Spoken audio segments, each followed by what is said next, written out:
As to the soul and the belief that it is immortal by nature, this is the crux of 3,000 years of Egyptian civilization. For Egypt was a one-issue civilization, and the immortality of the soul was that to which everything the Egyptians did was consecrated.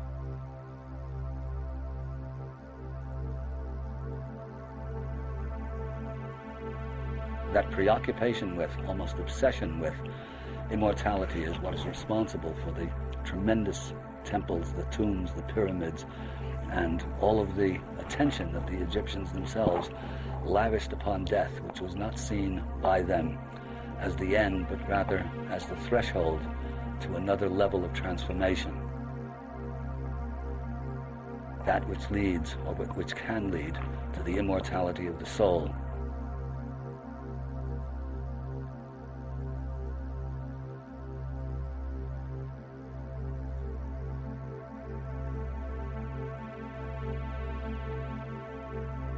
Of the many arcana bequeathed to us by ancient Egypt, perhaps the most important is the least appreciated. It is the greatest secret of all, the book of what is in the duat. It is a map of what to do in the afterlife.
The general understanding among academics is that, well, the Egyptians were afraid of death and therefore constructed this elaborate ruse to con themselves into believing that death was not the end. But just bear in mind the possibility that maybe it isn't. Maybe they knew what they were talking about.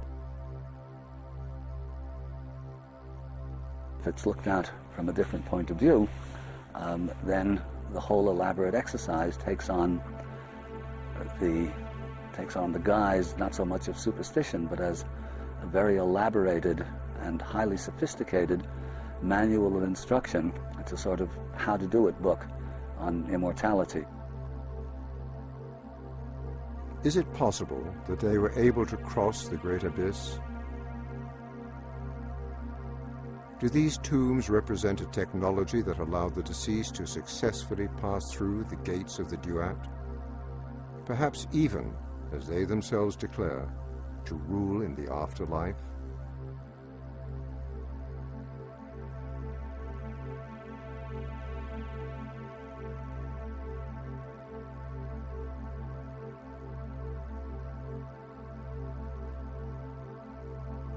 Where could such knowledge come from? Would it not necessitate the point of view of someone or something that was able to see both sides of the veil? Someone or something that was able to move between realms to share the knowledge of what lie beyond the great threshold of transformation?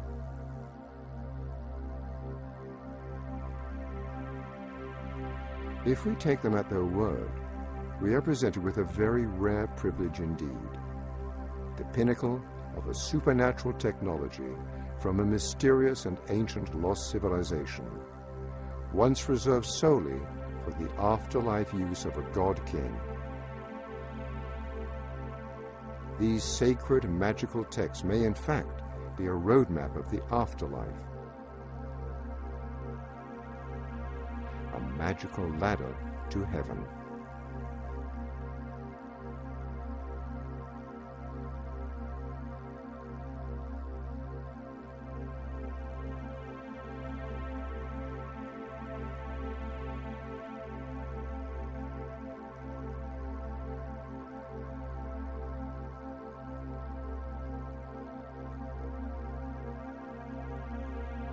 the precision and scale of the engineering, the mastery of art, the almost supernatural control over the material world demonstrated by the ancient megaliths and statues is often of a much higher order than we are able to exercise today. Is there any reason to believe that this same degree of technology might not be brought to bear on the primary focus of the Egyptians, the afterlife? We're in the tomb of Thutmose III, an early New Kingdom pharaoh, and a very great pharaoh. It was Thutmose III who carved out the Egyptian empire in the Middle East and is often known as the Napoleon of Egypt, which is a bit of an insult to Thutmose III because Napoleon is not necessarily a nice guy. Anyway, in this tomb we find one of just two complete representations of the book of what is in the Duat. The book of the Duat might be seen as a manual of instruction, a spiritual guide, the traveler's key to enlightenment, you might say. And it provides the information to the deceased pharaoh as to the precise stages that have to be undergone, the precise thresholds that have to be crossed in order to proceed from death itself, which is a threshold in its own right, to rebirth as a divine being, as a new son, as a new Horus. The Book of What is in the Duat details the pharaoh's journey through the Duat or afterlife.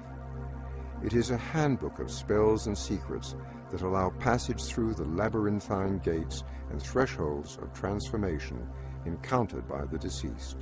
Insofar as is possible, we can at least go through the hours and follow the action.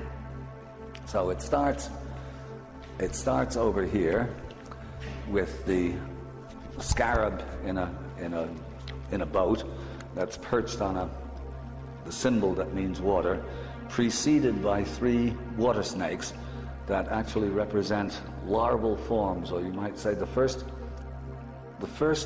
organic living form which cleaves the waters and divides one into 2. In the first hour, the deceased may expect to be preoccupied with separation. The snakes are associated with separation or division. Seen in this context, they may represent the forces of dissolution or disintegration that become active in the first hour of the Duat. The elemental forces which affect the unbinding of the physical, mental and spiritual aspects of the self. The beetle between the 2 mirrored supporting figures suggests a consciousness arising from 2 mirrored hemispheres. If this is read as a representation of activity on the physical or material plane, this may be the representation of the brain, the physical vessel of the self, still bound to the processes and pull of the river of time. On the higher register, we see what seems to be an expanded representation of consciousness, made up of several aspects, several passengers. The form up above in the boat is, you see the deceased within a shrine, ram-headed. The divine spark of consciousness enclosed within matter is represented by the ram-headed Amun, who is depicted here enclosed within his tabernacle. And they're in a boat with a number of divine personages. It's that boat that will eventually take the king, in different forms of that boat, that will take the king through the 12 stages or the 12 hours of the night. The symbolism of a boat on the water demonstrates the consciousness being led through our mysterious interaction with the flow of time, through the landscape of the Duat. Through the hours of the night towards its conclusion, a new dawn and a new day, a new life. Here, the constant flow of time is symbolized as a river, which gently, inexorably leads the inhabitants of the boat through the stages of transformation. The multiple characters riding the boat represent the many selves within us, or, to look at it another way, the many aspects of the self we think of as a unity. With constantly shifting celestial influences, each of the hours of the duat has its own specific effects, residences, powers, and dangers. We can observe the reflection of this in ourselves as we begin to note which of ourselves is at the helm at any particular moment. We are decidedly different persons at sunrise than we are at midnight. The sun is said to also have these shifting influences as it passes through the hours of the day and of the night. The parallel or correspondence between our consciousness and the sun is another aspect of the maxim, as above, so below. It is the symbolic link that connects the sun with consciousness and the metaphor of the journey of the consciousness through the stages of the duat, through the hours of the night.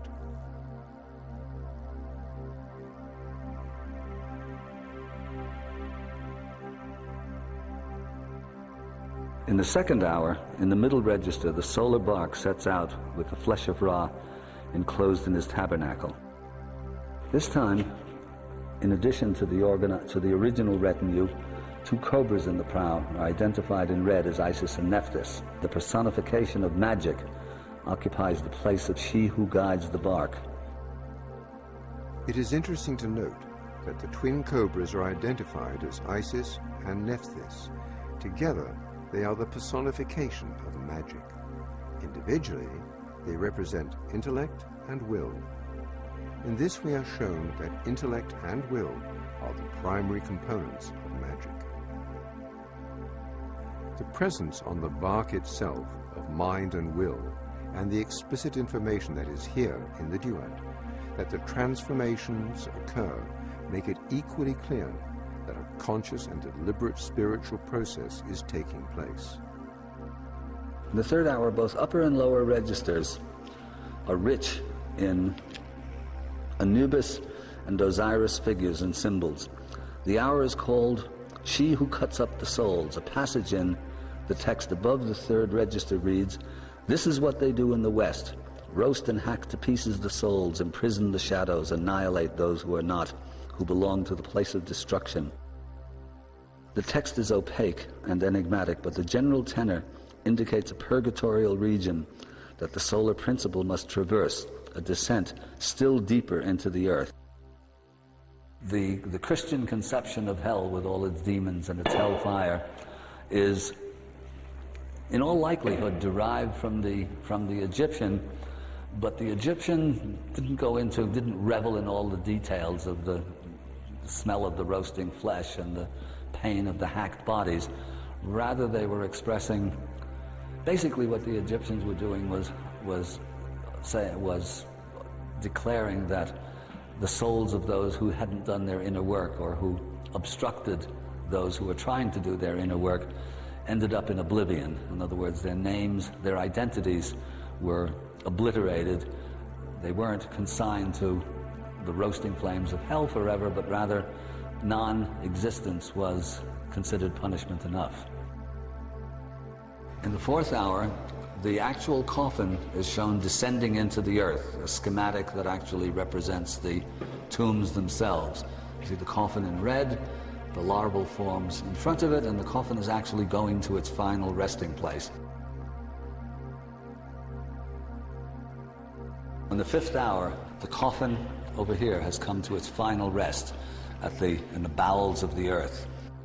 This is the birth of the new sun god in the depths of the earth. The life force bursting from the egg forces the earth above into a bulge. At the nadir of the descent of the solar principle, life bursts from its egg with the potential of rejoining the solar source. The winged serpents no doubt are meant to symbolize this potentiality in one form or another. The egg of Sokar represents the most inanimate state of matter. It's the bowels of the earth. But in the egg itself is spirit, the hawk-headed Sokar, holding apart, again, the winged spirit and this mysterious triple-headed serpent with the deity at the other end, but the power of immanent life within it. In other words, this represents the power of life to reascend and become spirit, actually forces a bulge in the earth above it. Still in the register above that, there's a mound of earth on either side, two birds representing Isis and Nephthys, and a scarab underneath, buried in the earth, pulling the tow rope that's attached to the solar bark forward and upward. And the sign all the way up above is the little sign way up here represents heaven. In other words, the power of the entire enterprise is pulling the boat heavenward. It's from its resting place up eventually through its stages of transformation to the heavens. This is the culminant moment of a life well lived. The consciousness rooted in heaven, using the fulcrum of a higher dimension, pulls the lower register to the upper, a bridge, a ladder to the realm of the netter. If we have cultivated the new life at the center of the ball of dung, it is here that we have successfully transmuted physical matter to divine, the summation and consequence of our inner work. This is the egg that was being pushed by the scarab. In the 6th hour, once again we have the solar bark with the flesh of Ra, now not being towed forward but simply resting on the water. Here it is confronted by a familiar figure in the funerary text, a great serpent that's being chopped up by knives. This is the serpent Apop, or Apopis, which is a form of Set, the opposition. And in order for the entourage to pass, Set has to be cut in pieces, or Apopis has to be cut in pieces every night. And then, because the opposition is as immortal as divinity itself, Apop by night has reconstituted himself and is again the opposition. But in order to pass, the opposition has to be overcome. In the 7th hour, Apopis having been disempowered, the boat continues on its way, towed by a number of personages, and the imagery here shifts into symbols connoting transformation and metamorphosis. The signs of weaving appear. The 4 rams here represent the 4 states of matter. These are transforming principles that are taking the flesh of Ra, the deceased, from a lower to a higher level of consciousness. The themes of metamorphosis, the symbols of weaving, and the presence of the 4 elemental states suggest a return to the basic building blocks which are later rewoven, recombined to create a new physical vessel. This might be seen as a representation of breakdown and resynthesis. The 4 rams corresponding to the 4 states of matter, identified in alchemical terms as earth, air, water, and fire.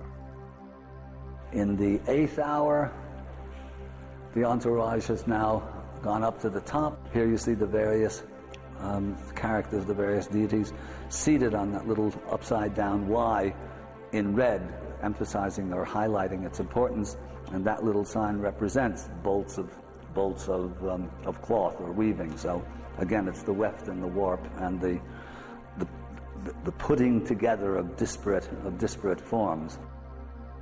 In the 9th hour, the boat now continues with a number of mysterious, more mysterious symbols. Khepri, the scarab beetle on the top, is now rolling its egg forward. Its eggs, of course, with its own future enshrined within. The sun rises between 2 serpents. Underneath, as the boat proceeds forward, are the drowning ones. And the texts here this is rather interesting, because the texts exhort those who are in the water that they don't have to live this way. They can arise and be born again. And these are not the enemies of Ra, but rather they become the lost sheep in Christianity, those who have lost their way, who have gone astray, who are not following the path. But in Egypt, they don't have to worry too much about damnation and going to hell. All they have to do is get their act together and start behaving the way normal human beings are supposed to behave. Hour 9 depicts the bodies of those unfortunates who have become trapped underwater, those who had taken a wrong turn and became ensnared in the labyrinth of the afterlife.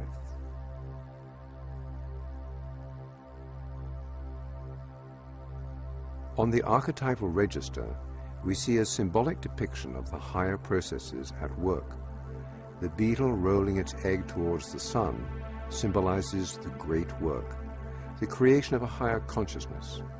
Next to this, we see another representation of a risen sun between two standing snakes. This may be a depiction of a new consciousness accomplished through the risen Kundalini, symbolized by the standing snakes. The snakes are crossed, perhaps indicating a harmonious interworking between the hemispheres. The crowns on the twins symbolize the solar and lunar principles, which creates another strong symbolic link with the functions and attributes of the left and right brains. If this weren't enough, a further clue reveals itself hidden in the geometry and negative space of the grouping. When compared to an overlay of the human skull, its full meaning becomes more apparent. The risen sun of the higher consciousness appears at the site of the third eye. Precisely the point at which the Egyptians depicted the risen Kundalini cobra in their various statuary and sculpture. The twins each have a hand raised to their heads. They appear to be thinking or drawing attention to the head, further indication of the cerebral nature of the hieroglyph. To the right of that is what seems like a depiction of balance, perhaps indicative of the stability achieved through harmony and balance of the hemispheres of the poles of consciousness.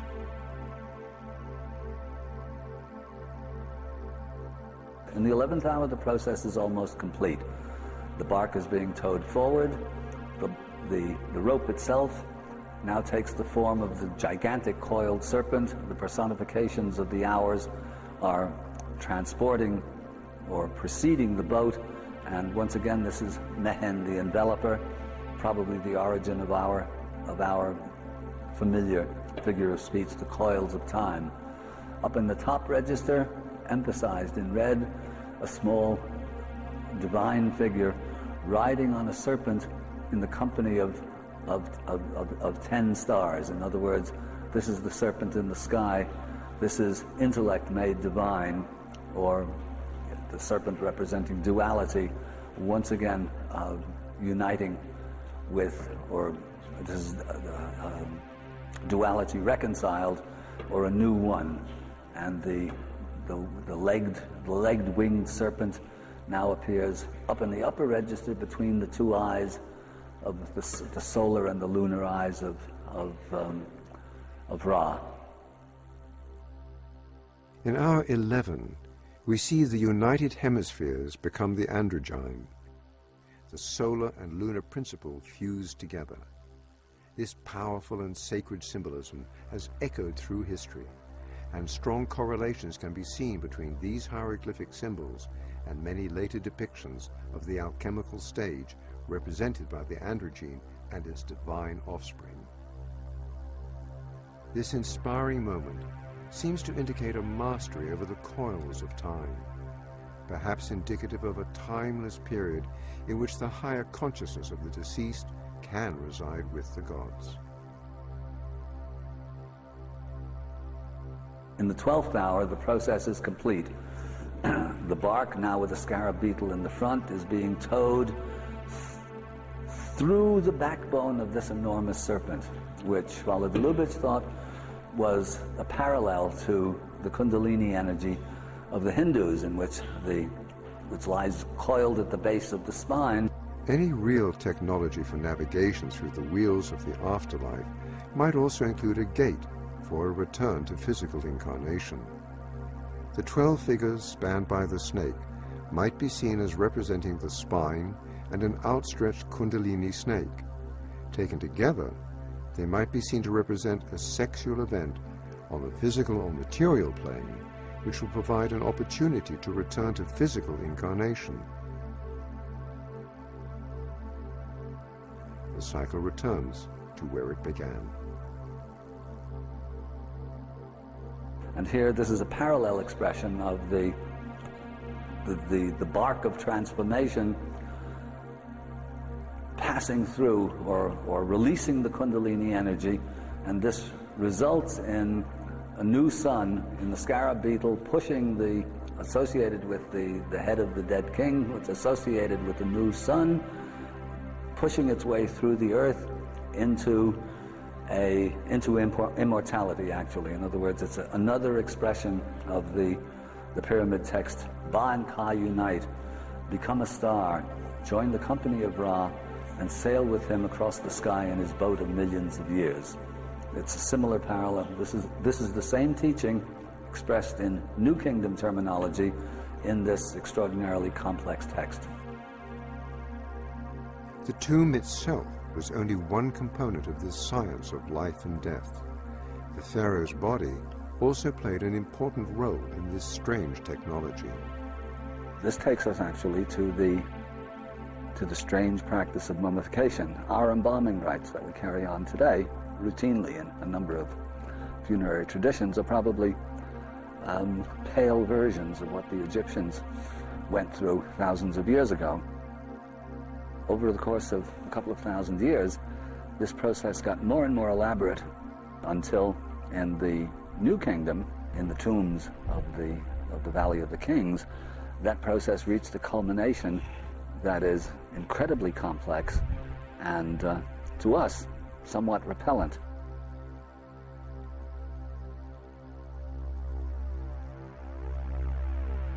After these 70 days, the mummy is swathed in mummy wrappings and cloth, into which are wrapped all sorts of magical amulets, scarabs, funerary texts themselves, and the body is finally brought to its final resting place. Now, the process seems to us, to say the least, excessive. But if we start from the proposition that maybe the Egyptians knew what they were talking about, it's worth looking at this as something perhaps more than just superstition or an incredible amount of detail lavished upon superstition.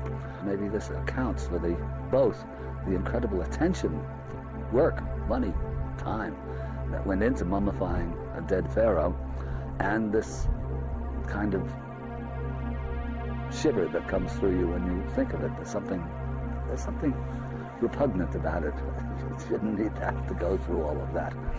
The thinking was that perhaps as long as the physical body of the pharaoh existed, the discarnate or disembodied Ka, or soul, of the king was not obliged to reincarnate. And that corresponds in its own way to the Tibetan understanding that the objective of the whole exercise of life, you might say, is not to reincarnate, but to become a star and join the company of Ra and sail across the sky in his boat of millions of years. So I can't say if that is actually the explanation, but to me it made sense. It accounted for both the incredible amount of attention paid and that somewhat repellent feeling that you get when you are taught about this process, because it's, in a way, it's a kind of a spiritual dodge, you might say, that you're kind of given as much time as you need to carry on work that is supposed to be done, in theory, during life. And if there is anything to the notion of spiritual work carried on in the disembodied state, then to that, let's say, to that ongoing work, as long as the body remains, the soul is not obliged to reincarnate. And in the case of the mummified pharaohs, if the mummies are not pillaged and ruined and exposed to the elements, if they are actually left in their original resting places, they are there effectively eternally, because they're subject to geological time, not to any other kind of time. The mummies that have been found now and exhumed and examined and studied and x-rayed and so on are in pretty much perfect condition after over 3,000 years.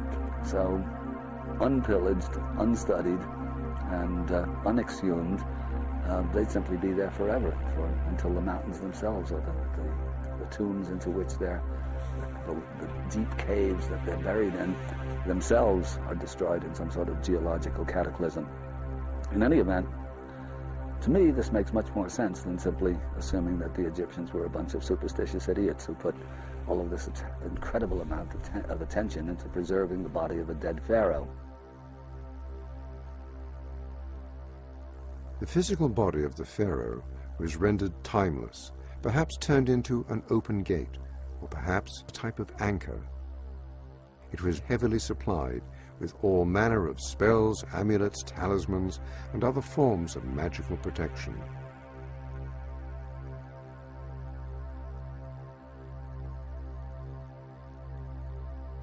The strange practice of mummification still holds many mysteries. Why were some organs carefully preserved while the brain was scooped out and discarded? An unexpected insight into this question can be found in the work of Dr. Rick Strassman. His pioneering work has raised some very important questions about the pineal gland and its interaction with a strange hallucinogenic chemical known as DMT. Could the interaction of these two components be the seat of consciousness? Could it in fact be the gate through which we enter and leave each new life?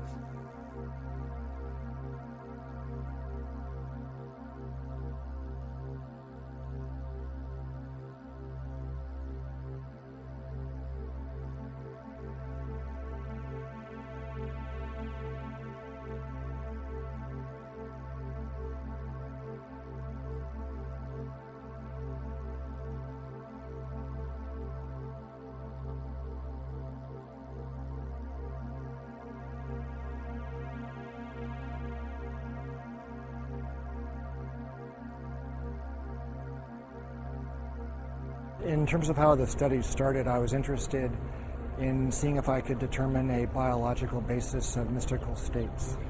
That was probably how things started in the first place. And I was quite impressed with some of the commonalities that seemed to occur between spontaneously occurring mystical states, such as those that occurred with meditation and with spiritual practices, and even those described, from near-death experiences.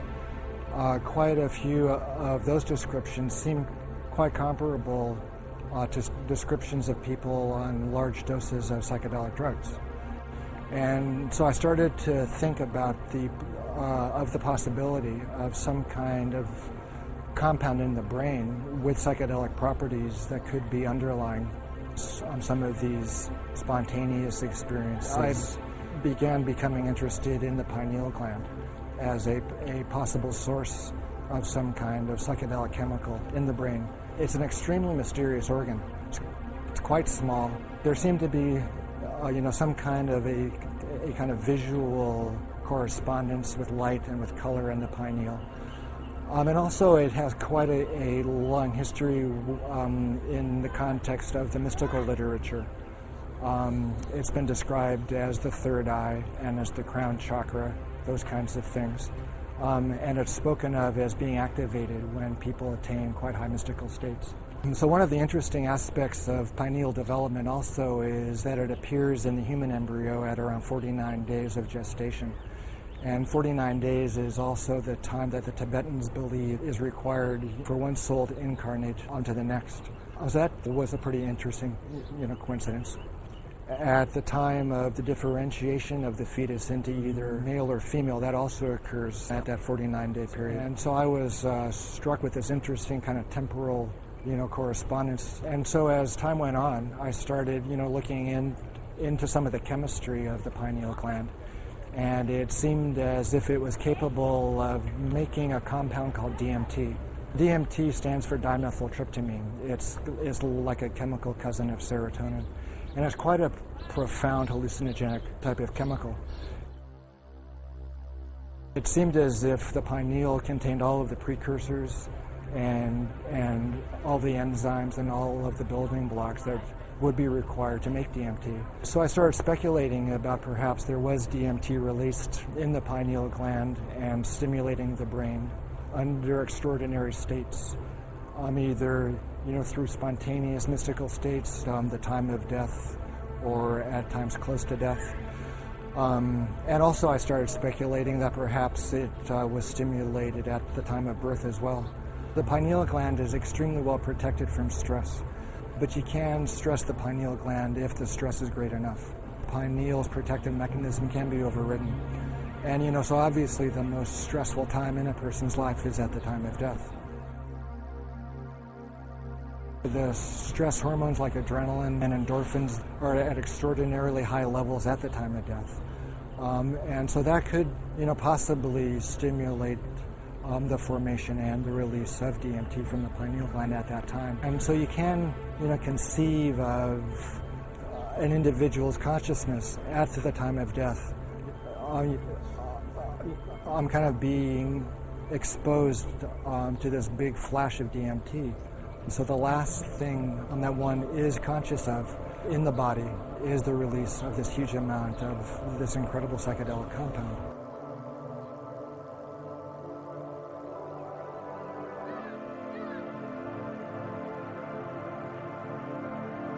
During his testing, Strassman discovered that abnormal levels of the chemical DMT triggered states of consciousness that closely paralleled common experiences of an afterlife. Well, that's true. Almost everybody experienced an extremely profound and extremely unmistakable separation of their body and their consciousness from each other.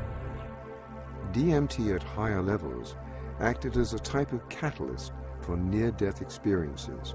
In fact, it seemed to actually induce the machinery of the afterlife to swing into motion.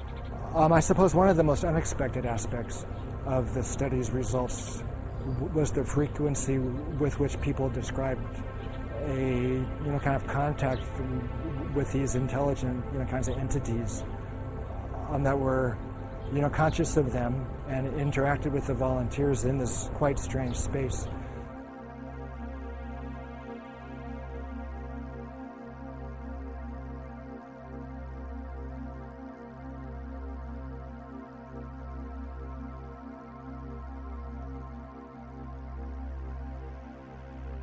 So these entities were both helpful and, kind of malevolent as well. Some of the helpers were kind of angelic, while other of these entities were kind of malignant and threatening. And actually a handful of the volunteers experienced, some traumatic encounters with these entities.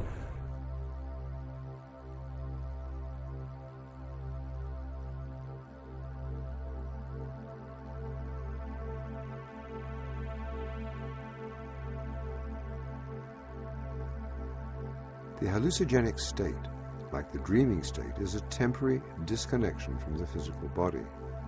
The dreamer becomes a discarnate intelligence, traversing higher realms, no longer bound to the restrictions of time and the standard laws of physics.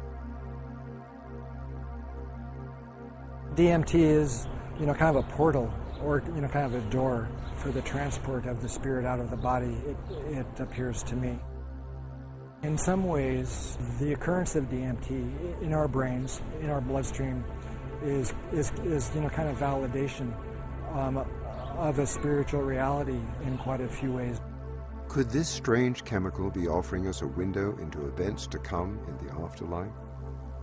The frequent appearance of helpers or assistants to ease us through the transition to other planes of existence suggests at least a strong parallel with funerary and afterlife traditions throughout history. The discovery of the unusual properties of the pineal gland illuminate the many strange references to this most mysterious part of the brain.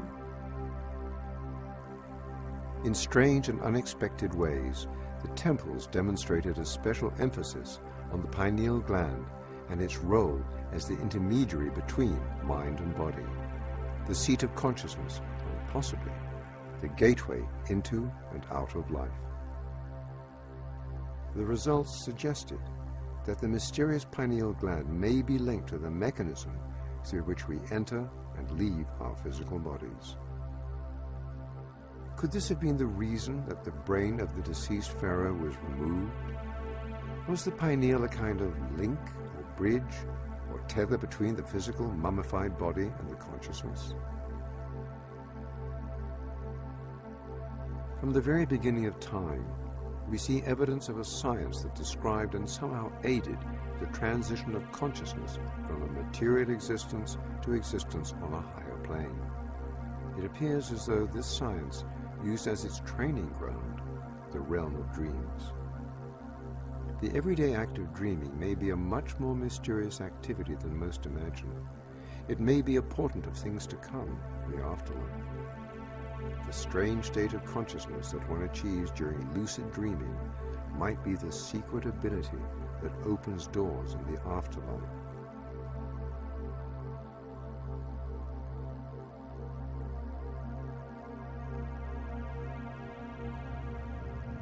The dreams of a lazy or unstructured mind are diffuse, wandering. The dreamer is frequently not in control or in a state of passive viewership of the events in the dream.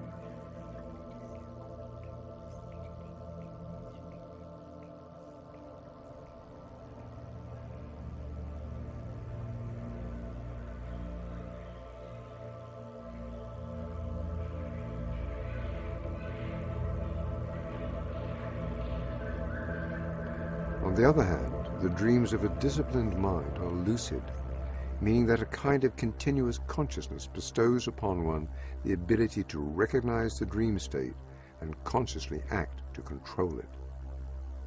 The lucid dreamer can in some cases exercise truly godlike powers in his dreams.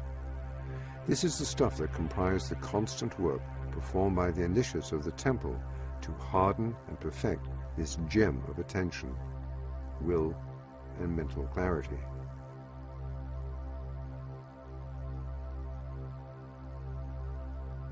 Latter-day rituals call for the ceremonial opening of doors.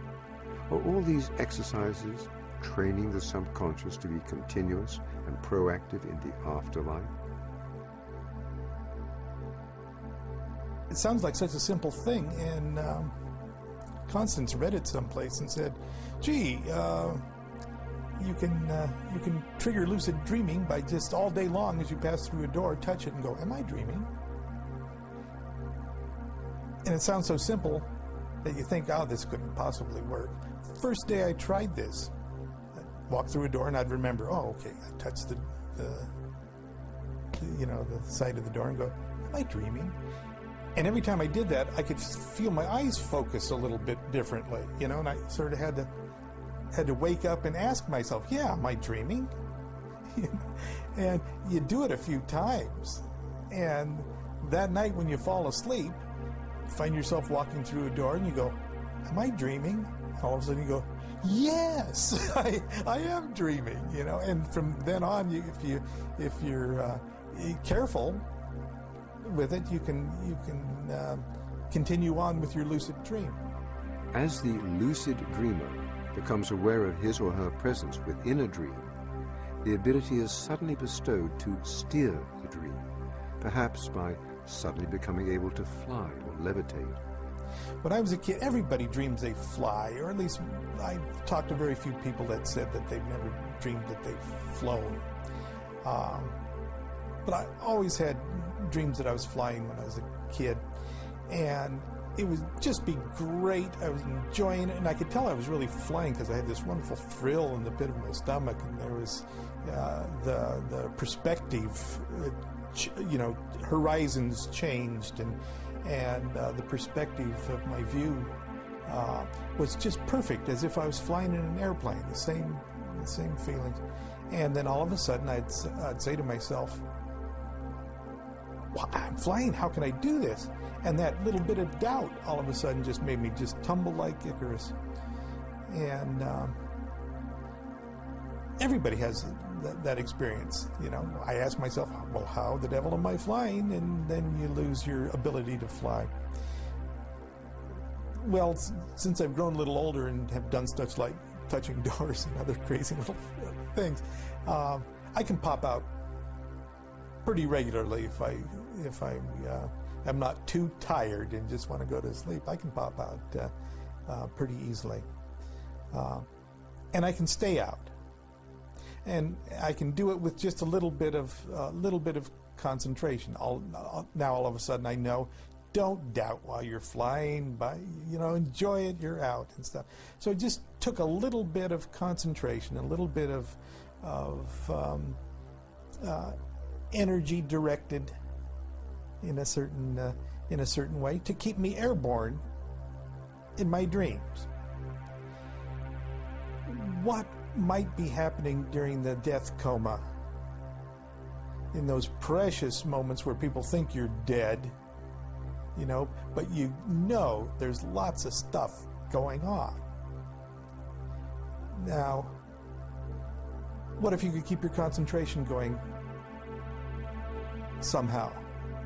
Directed it, keep it going through the moments when most people allow themselves to dissolve. They allow themselves to just go back into the energy matrix, energy consciousness matrix, or whatever it is. I don't pretend to know.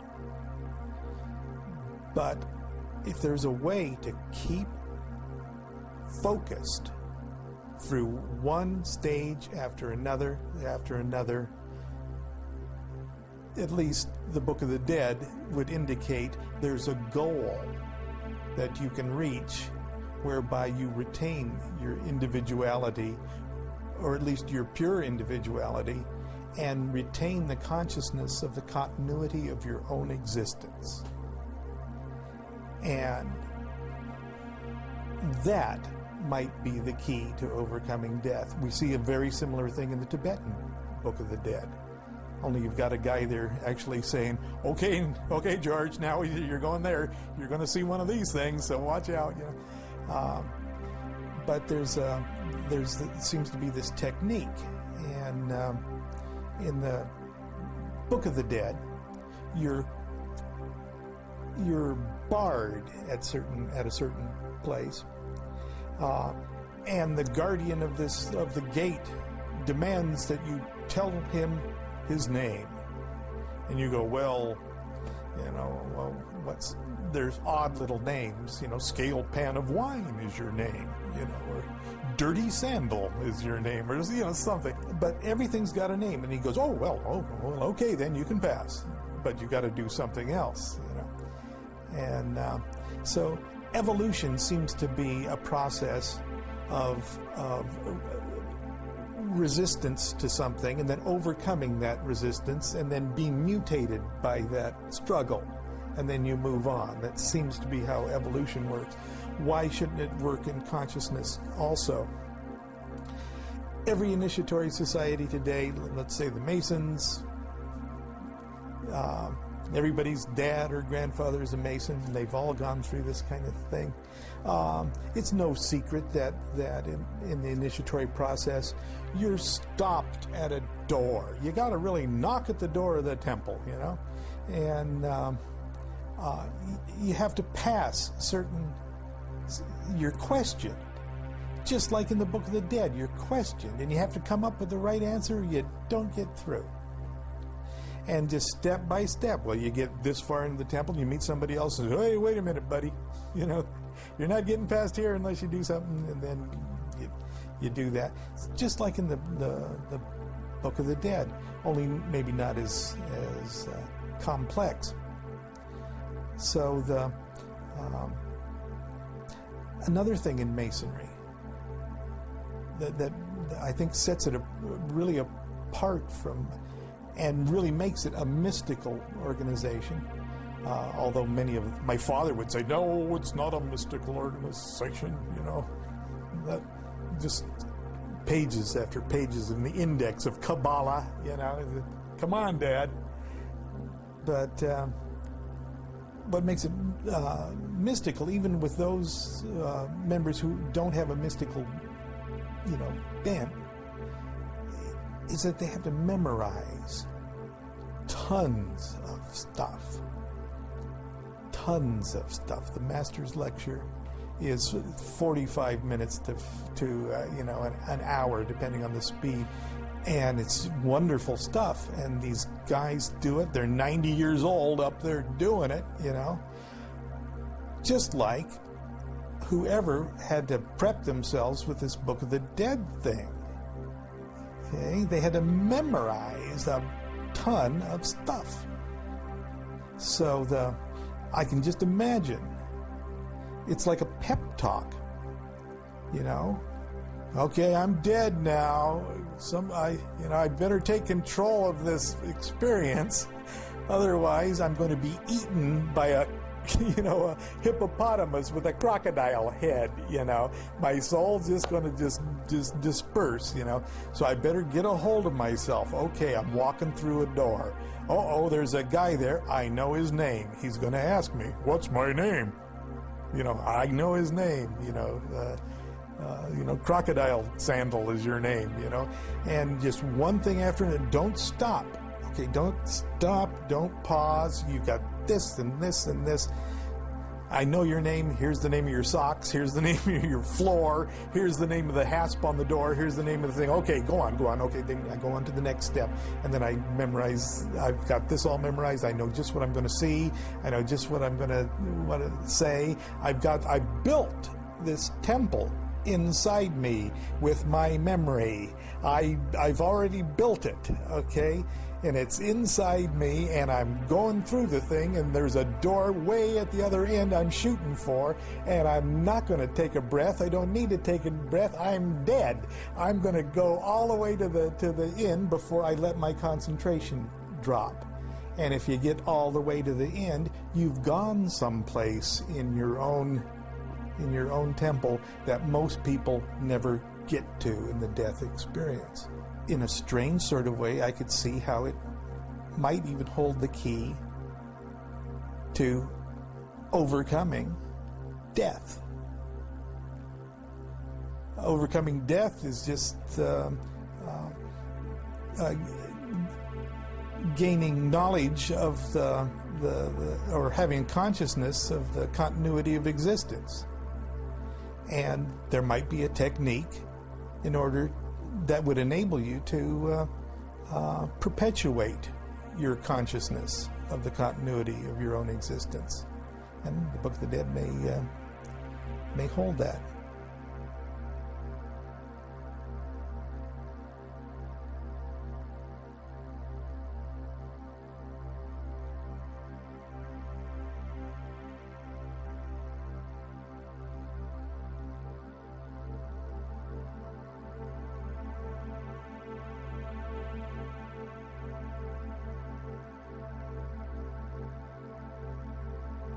Lucid dreaming may signal the onset of a higher state of consciousness.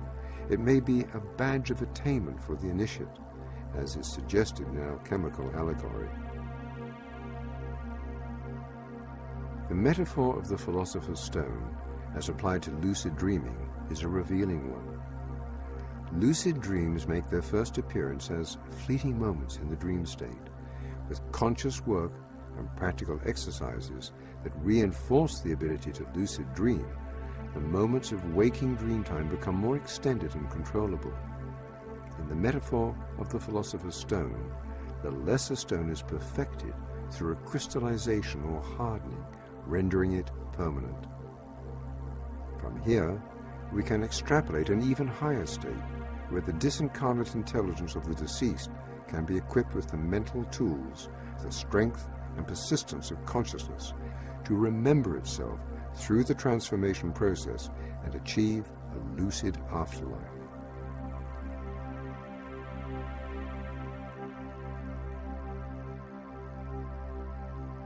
In this case, the philosopher's stone is the perfecting and making permanent the ability of the dreamer or the deceased to exercise conscious control, to rule the mysterious other world, accessed in both the dream state and the afterlife.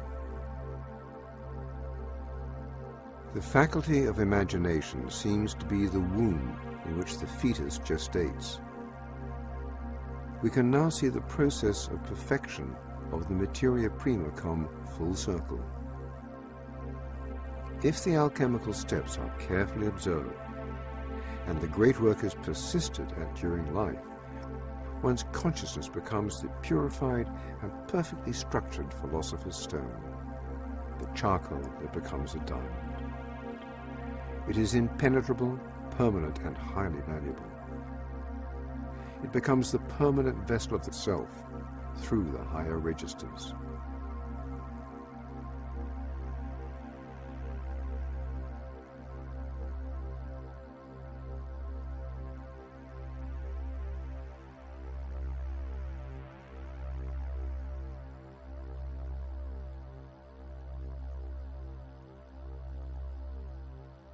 There's now, in the year 2003, ample literature testifying to near-death experiences, paranormal experiences. Again, these are mocked at by the opposition, by the skeptics, but the people who've had those experiences, and in fact very serious scientists and scholars who've studied those people, are convinced that they're not crazy and they're not fooling themselves, and that there is something that survives the body after death.